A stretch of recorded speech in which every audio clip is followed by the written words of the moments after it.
अस्सलाम वालेकुम नाज़रीन, कैसे हैं आप सब। उम्मीद है सब खैर से होंगे। आज है चांद रात और हमें तो उम्मीद थी कि एक और रोज़ा मिलेगा हमें और फिर इंशाल्लाह ईद होगी, लेकिन ईद बन चुकी है। कल की 29 रोज़े कंप्लीट हुए हैं और अब जो है वो हमें स्पीड पकड़नी पड़ गई है।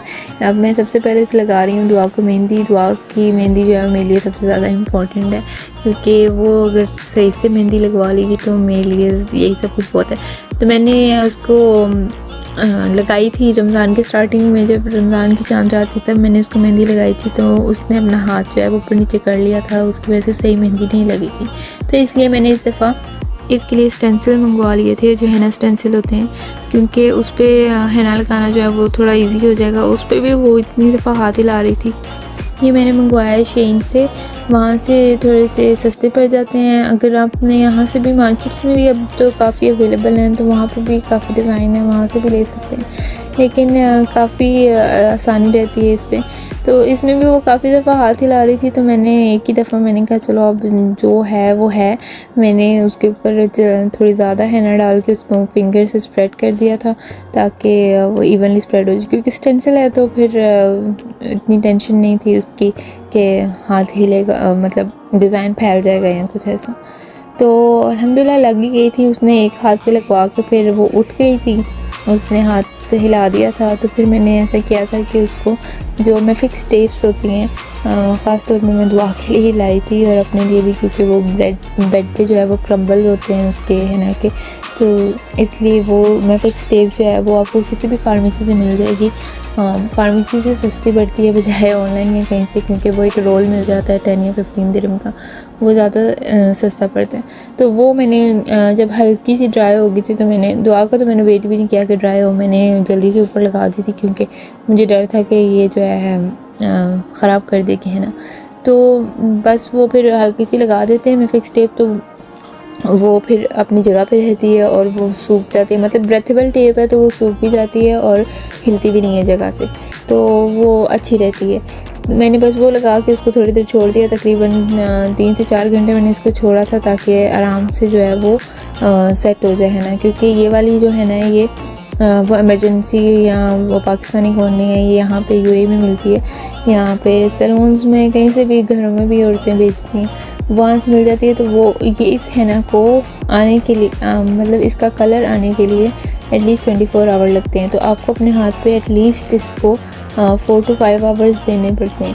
जब आप ऐसे करते हैं तो फिर वो हैना जो है उसका एक फ्रेश स्ट्रेन आता है, उसके बाद 24 आवर्स के बाद उसका मैच्योर स्ट्रेन आता है, और ये बहुत अच्छी होती है। इसका कलर मुझे बहुत ही पसंद है, मैरूनिश ब्लैक टाइप इसका कलर होता है, और जो है वो इतनी जल्दी ख़त्म नहीं होती। मतलब पानी में हाथ डालो या कुछ, क्योंकि पाकिस्तानी कौन का मैंने ये देखा है, जब भी हम पानी में हाथ डालते हैं तो वो पिघलने, मतलब जैसे उसका कलर निकलने लग जाता है वैसे हो जाता है।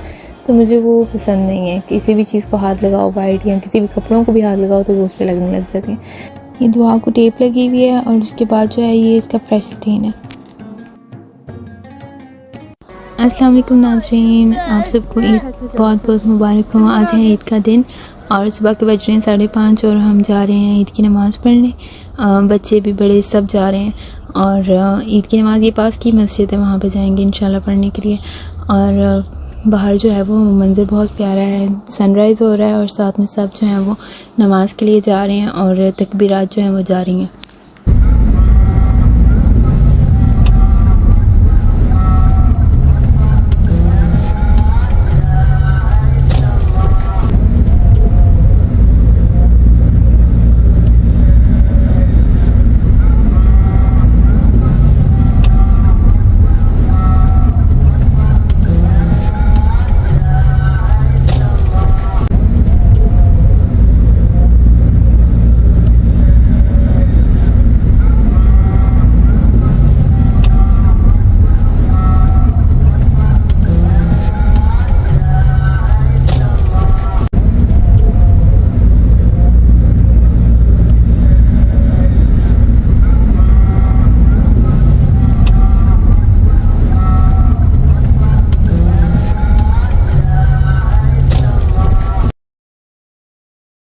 हमने ईद की नमाज़ पढ़ ली है। ये कुछ लोग जिनको जगह नहीं मिली वो बाहर पढ़ रहे हैं, और हारून और दुआ दोनों को जो है वो इधर ईदी भी मिल गई है मस्जिद से, कुछ चॉकलेट्स और लॉलीपॉप्स वगैरह।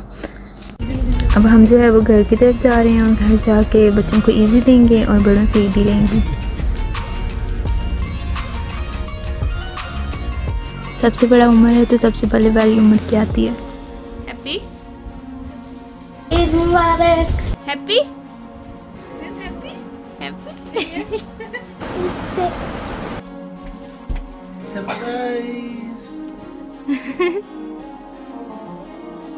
ईद मुबारक। जो बोले ईद मुबारक, जो बोले ईद मुबारक। तो जी अब बज रहे हैं दिन के 12 और अब जुम्मे की नमाज़ का टाइम है और सुबह का नाश्ता मम्मी की तरफ था, तो दिन की बिरयानी जो है वो मैं बना रही हूँ और आज स्पेशल बिरयानी है। उसकी रेसिपी भी मैं आपके साथ ज़रूर शेयर करूँगी। ये रेसिपी जो है ये हमारी ट्रेडिशनल रेसिपी है। इसके लिए हम बीफ की बिरयानी होती है और उसके ऊपर टिक्का होता है। तो टिक्के के लिए मैंने बोटियाँ करके पानी और नमक में डाल के रख दिया है गोश्त को, चिकन की गोश्त को, और ये मैंने प्याज जो है वो उनको ब्राउन होने के लिए रख दिया है। साथ में मैंने गोश्त भी जो है वो कुकर में चढ़ा दिया है। गोश्त इसके लिए यूज़ होता है बोनलेस। ये गोश्त जो है वो अच्छे से गल गया। इतने में मैं जो है वो मैरिनेशन करूँगी चिकन की, जो कि टिक्का बनेगा। उसके लिए मैंने लिया है टिक्का मसाला, साथ में जो है वो गरम मसाला लिया है और लाल मिर्ची ली है, घर का भी मसाला मैं डालती हूँ, और काली मिर्ची ली है। नमक नहीं जाएगा क्योंकि नमक मैंने ऑलरेडी पानी में डाला हुआ था। तो इसके अंदर मैं डालूँगी ऑयल और लेमन जूस। बस इसके साथ मैंने इसका हल्का सा ना गाढ़ा सा पेस्ट बना लेना है, जो कि मैंने चिकन के ऊपर लगाना है, और चिकन को लगा के अराउंड 1 घंटा को लाजम छोड़ना है, क्योंकि वो नहीं तो वो पेस्ट जो है उसके ऊपर सेट नहीं होगा। तो ये इतने में ब्राउन में हो गए थे प्याज भी, तो मैंने इसके अंदर जिंजर गार्लिक पेस्ट डाला है।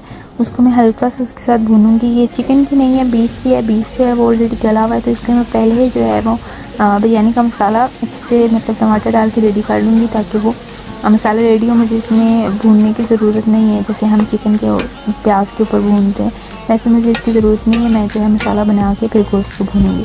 तो ये लहसुन अदरक का पेस्ट मैंने डाला है, वो जो है वो अच्छे से भून जाएगा। तो फिर जो है मैं इसके अंदर घर के मसाले कुछ ऐड करूँगी।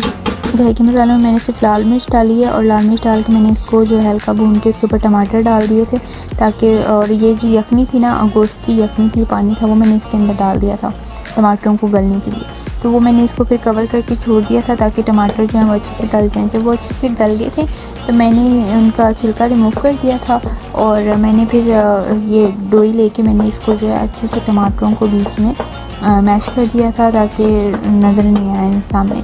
तो जब मुझे टमाटर अच्छे से मैश हुए नज़र आ गए थे, मसाला फ़ाइन हो गया था, तो मैंने फिर इसके अंदर जो है वो चिकन क्यूब ऐड किए थे। मैं इसमें भी नमक नहीं ऐड करूँगी, इसकी जगह मैं यही चिकन क्यूब ऐड करूँगी। 1 किलो के हिसाब से, 1 किलो चावल के हिसाब से, मतलब 1 किलो गोश्त के हिसाब से मैंने 1 चिकन क्यूब ऐड किया। तो मतलब 3 किलो था तो मैंने 3 चिकन क्यूब ऐड किए, और मैंने फिर गोश्त डाल के इसको अच्छे से भून लिया। और भूनने के बाद मैंने इसके अंदर ये शान का सिंधी बिरयानी मसाला, मैं और कोई बिरयानी मसाला नहीं यूज़ करती, यही करती हूँ। उसके मैंने 2 पैकेट इसके अंदर डाले थे, और उसके बाद जो है वो मैंने इसको उसके साथ अच्छे से भून लिया था। तो ये मसाला भी अच्छे से फ़ाइन हो गया है और गोश्त भी अच्छे से भून गया है। फिर उसके बाद जो है वो मैंने उसके अंदर काली मिर्ची, सूखा धनिया और गरम मसाला ऐड कर दिया था, उसको भी मैंने अच्छे से भूना है। बिरयानी मसाले के साथ भी मैंने घर का मसाला डाला है, क्योंकि वो ज़्यादा बिरयानी मसाला नहीं डाला, वो ज़्यादा ओवर हो जाएगा। घर का मसाला भी लाजम ऐड करती हूँ, और टिक्का मसाला जो था उसके साथ भी मैंने लाजम घर का मसाला ऐड किया था। फिर जो है मैंने इसको आंच से हटा के मैंने इसके अंदर दही ऐड किया था। असल में मैंने आज ट्राइपॉड सेट नहीं किया था, मैं हैंड से रिकॉर्ड कर रही थी क्योंकि जल्दी थी मुझे, तो इसलिए आज वीडियो इतनी क्लियर नहीं है। तो बस मैंने फिर इसके अंदर दही ऐड किया था, और ऐड करके इसको बस 2 से 3 मिनट भूना था। धनिया वगैरह डालने की इसमें ज़रूरत नहीं पड़ती, बस 2 से 3 मिनट भूना था। उसके बाद मैंने इसकी चखी थी मिर्ची और नमक, और मुझे मिर्ची थोड़ी सी कम लगी थी, तो फिर मैंने इसके अंदर कुटी हुई लाल मिर्च जो है वो थोड़ी सी ऐड कर दी थी बस। फिर उसके बाद चावल जो है वो मैंने पहले से उबाल लिए थे, और फिर ये अम्मी जो है वो मेरी साथ में हेल्प कर रही हैं चावलों को दम लगाने में। और ये वही नीचे एक लेयर चावलों की है, उसके नीचे जो है हल्का सा ऑयल, हल्का सा पानी डाल लेते हैं। फिर ये बोनलेस गोश्त जो है इसकी बस एक लेयर जाएगी। मैं 3 तह लगाती हूँ, बस एक मिडल में सालन होता है, और ऊपर और नीचे जो है वो चावल होते हैं बस। और चावल में आप सिरका डाल के इनको उबालें या नींबू डाल के उबाल लें, वो आपकी मर्ज़ी है। नमक लाजम जाता है। तो तो बस ये इस तरह फिर इसके ऊपर भी जो है वो मैं कलर नहीं ऐड करती हूँ, तो मैं बस इसके ऊपर जो वो गोश्त का मसाला बचा हुआ होता है ना मसाला, वो बस ऐड करती हूँ और साथ में क्रश्ड रेड अनियन। और अगर आप चाहें तो मैं ऐड करती थी, आज मुझे जल्दी से मैंने की, मैं हरा धनिया, हरा पुदीना और हरी मिर्ची भी थोड़ी सी वो कलर के लिए, कलरफुल थोड़ा प्यारा लगता है, वो डालते हैं। आपकी मर्ज़ी आप डालें या ना डालें, तो मैंने बस नहीं डाला। बस ये फिर हमने बिरयानी को दम लगा दिया था, हल्की आंच पे दम किया था अराउंड 20 मिनट्स। चावल को देख के आपने दम देना है जिस हिसाब से चावल, और तवा नीचे रखा था। ये मेरी चिकन जो है वो मैरिनेट हो गई थी, मैंने इसको जो है वो फ्राई कर लिया था। बिरयानी जो है वो बहुत मज़े की बनी थी और हमने खा भी तो ली, लेकिन मुझसे गलती हो गई, मैंने उसकी ना पिक ली ना वीडियो। तो चलें कोई नहीं, नेक्स्ट टाइम इंशाल्लाह फिर बनाऊँगी, फिर आपको ज़रूर दिखाऊँगी। तो खाने पीने के बाद हम जो है वो रेडी होना स्टार्ट हुए। उसके लिए सबसे पहले मैं तैयार हुई, उसके बाद जो है वो मैं दुआ को तैयार करने की कोशिशें कर रही हूँ। दुआ की जो कपड़े मैंने पहना दिए, मैं लहंगा बस रहता है पहनाने वाला, बाकी इसको जो है वो बालों का स्टाइल बना के मैंने माथा पट्टी इसको लगानी है। उसके बाद झुमके पहनाने की कोशिश करूँगी, लेकिन उसने नहीं पहने। और फिर इसके बाद हल्का सा उसके मुँह पे, उसको बहुत शौक है मेकअप का, तो हल्का सा बिल्कुल हल्का सा उसके मुँह में मेकअप करूँगी और बस फिर इंशाल्लाह रेडी है।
तो अल्हम्दुलिल्लाह सब रेडी हो गए थे टाइम से और बहुत सारी पिक्स ली जो कि मैं आपके साथ ज़रूर शेयर करूँगी वीडियो के एंड पे। और फिर बच्चे बोर हो रहे थे तो हमने कहा चलो उनको थोड़ी शॉपिंग करा लें। तो ये था हमारा ईद का पहला दिन। अगर अच्छा लगे तो लाइक एंड सब्सक्राइब ज़रूर कीजिएगा। अल्लाह हाफ़िज़।